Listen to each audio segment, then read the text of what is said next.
近年のメジャーリーグでは、試合をよりエキサイティングで見応えのあるものにするため、様々なルール変更が行われてきました。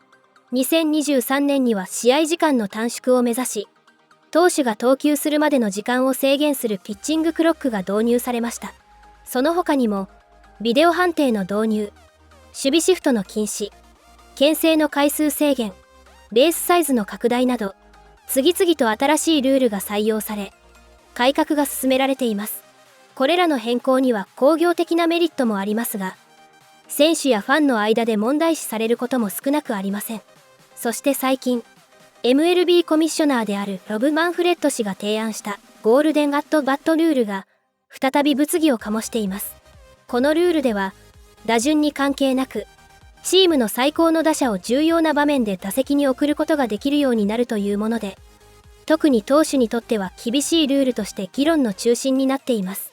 アメリカの野球番組でもこの話題は大きく取り上げられ、やはりこのルールで注目されるのは、大谷翔平選手のような球界を代表するスター選手です。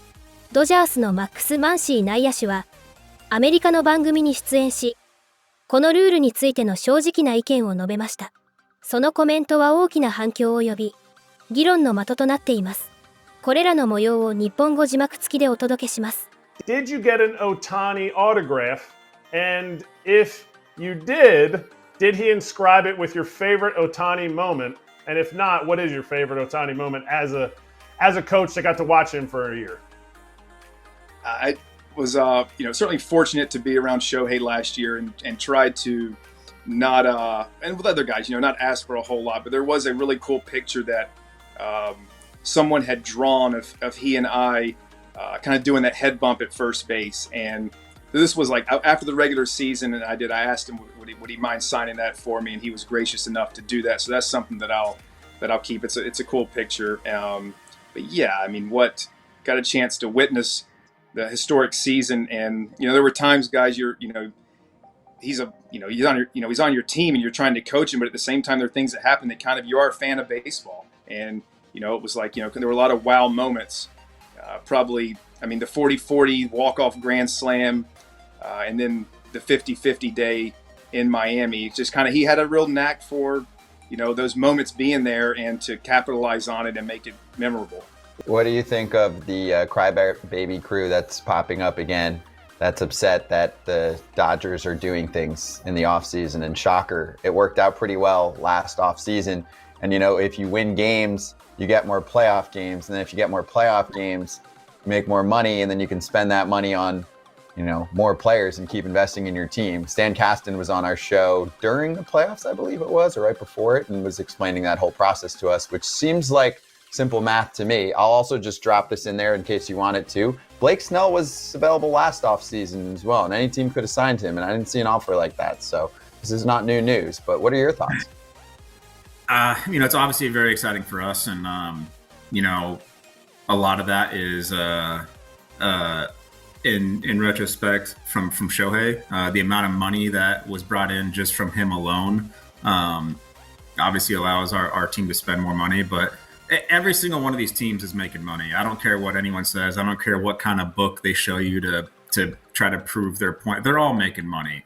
They all get a huge revenue share check from MLB every single year, and it's they're all making money. It's just who decides to spend it. And in our case, our owners look at it and they're spending money, and because of that, they're making more money. And it's one of those things where that kind of just seems like a common, an easy business model. The more money you spend, the more money you're making. And so for them, it seems like a pretty good deal. Okay, so if we're sticking people at different positions, let's just go right to the golden rule, the golden at-bat rule. What do you think of it? Have you heard of it? And would you be pissed if that was your spot in the lineup and Shohei gives you the old tap on the shoulder, is like, hey, Max, I got you on this one?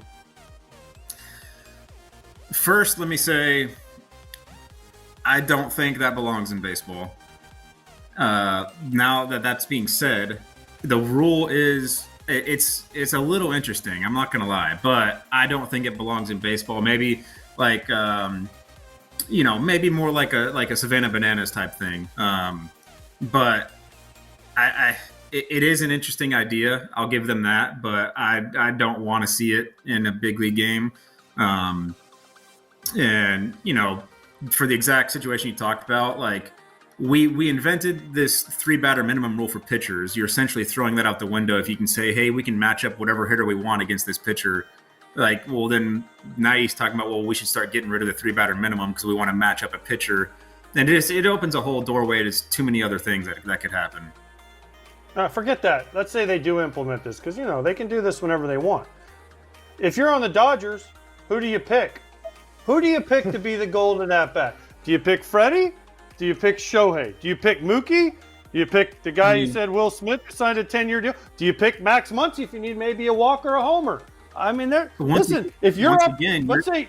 Once again, you're talking about doing matchups, right? So if it's a guy like, you know, hey, they bring in this lefty because Shohei's up and, you know, he hasn't looked good off him. Well, all of a sudden you have Mook, you have Teo, you have any number of guys you can just toss up there that maybe they've got a career 500 average. You know, if you bring in Madison Bumgarner, well, the first person I'm going to pick is Kike. He's hitting like 700 off that guy. Yeah, it's one of those things where certain guys see certain pitchers very well, and they always put together good at bats, and it's, you know, so you're just playing matchups at that point. But think about the stats, though. Think about if you're the guy.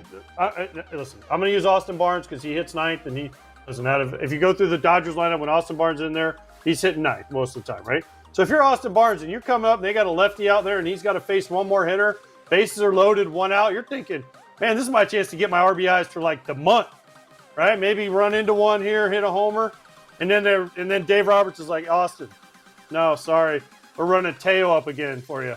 I mean, he's going to be like, he's going to suck his thumb, walk back to the dugout, right? I mean, this would change stats. I mean, it's all hypothetical. That's how pinch hitting works. It would change stats, and it would hurt some dude's confidence. Yeah. Yeah, so like I don't exactly know how that would work. So like in that situation, would Barnes just go back to the on deck circle and then he'd hit after that guy, or does he lose his spot? I mean, because what happens?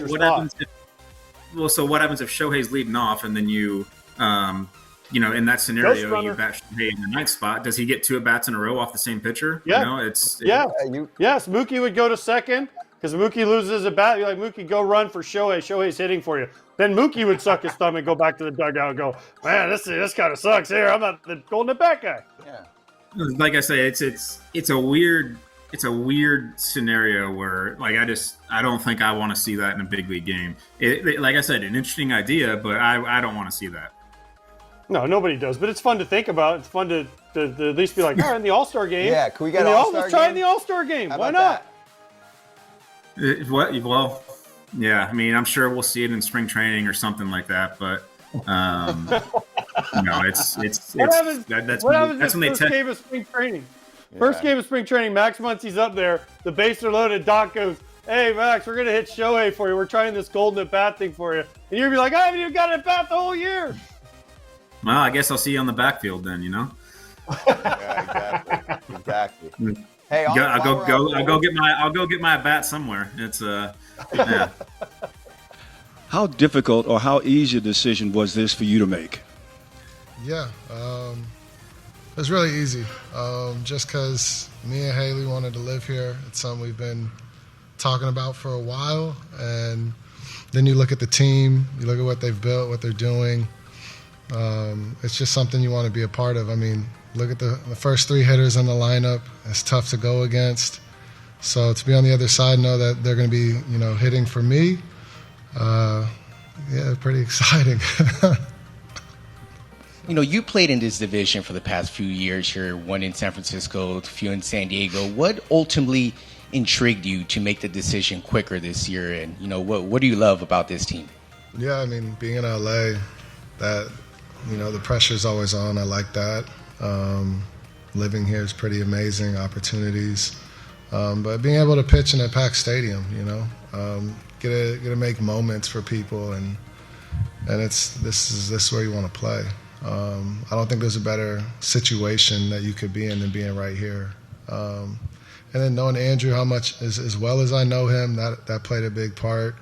I mean, it all started because he believed in me, so I couldn't see a better reason not to come here, and the goal is to end it here. So see how long I could push my career for, and show me World Series we can win. Welcome to LA, Blake. There's some talk about going to a six-man rotation next season. Just want to get your thoughts on the possibility of pitching in a six-man rotation, if those were at all part of the discussions. Yeah, I mean, let's get to spring training, meet the team, see how everything works out. We'll kind of go from there. I pitched on a six-man rotation, five-man. I pitched on four-man rotations. I'm good with it all. As long as we have a plan, we'll execute it, and I'm good with it. What do you look forward to the most playing for Dave? I think first meeting him, talking to him. I've talked to him as a friend, but now as him being my manager, I think that the biggest thing is just learning him, his style, what he's going to expect from me every day. I think those are the big things. A lot of what going into this is I gotta, it's new relationships. I gotta meet people. I gotta invest in people. They gotta understand me. I gotta understand them. That's kind of how I'm gonna get the best version of me here. So, spring training, even leading up to spring training, it's really understanding people, investing into people, them investing into me, and then from there we'll figure out, what the season's going to be like, all that. Right now I'm just going to get ready for spring, be the best version of me going into that, and then from there, kind of learn my way as time takes. Welcome to LA. Thank you. Having Shohei Otani in this team, how much of that motivate you? I mean, it helps with him in the lineup for sure. Yeah, that's big motivation. I just think the team in general, though, the team's so good. It's sound. They enjoy playing the game together. It makes you want to be a part of that and help.